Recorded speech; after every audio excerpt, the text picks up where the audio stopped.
first of all to ask you about the dates of the exhibition, Britannica 1951 to 53.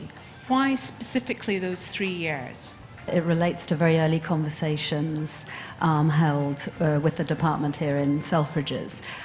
They contacted me and said, can we do something around the Jubilee? And they were very keen to celebrate Britishness. Looking at the Vogues around that time, I noticed that in the February issue, certainly of the coronation year, and I discovered going back 2 years, were Britannica issues that were these special issues of Vogue. And I thought, well, what a lovely thing to do, to choose what Vogue's preoccupations were around that time. A suit like this was so tight that you could barely walk upstairs, let alone run for a bus. Women were working. They weren't swanning around the house all day, wearing tulle. And as much as aspiration and fantasy is an important element of fashion now, it was then even more so. If you look at the outfits over there, which is like a knit top with a tweed skirt, that's much more the reality. It's trying to take on board the relationship with austerity, which of course is very pertinent now. I noticed the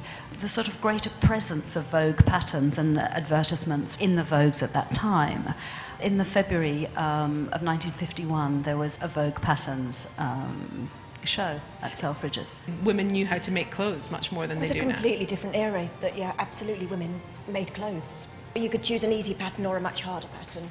On the outside of the packet was always this wonderful drawing where this girl has got this impossibly small waist and normally has got a hat on as well. But, it was a serving suggestion. There were hat patterns too. The millinery business was a larger employer than the dressmaking business. It really changed in the early 60s. Hairspray and big hairdos. Why would you want to put your giant hairdo underneath a hat?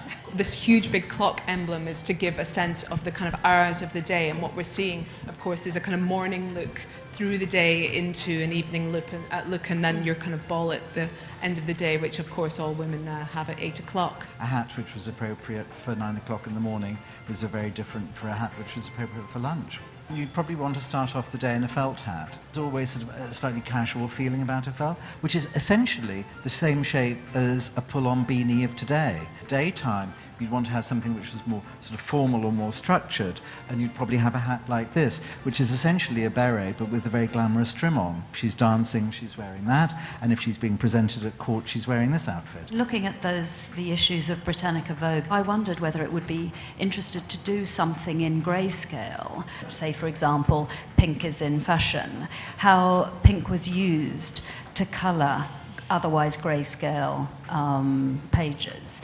And so I thought this could be an accent. It's actually a wonderful experience doing something here, out there in Selfridges. There is the sort of visual excitement. This space is like a no man's land. Department store like Selfridges, all of these department stores had their own model rooms where you could have clothes made to measure, and all these department stores would buy patterns from Dior, Balenciaga, Jacques Fat, all the great French couture, and remake them here. And that was one of the ways that fashion was disseminated in those days.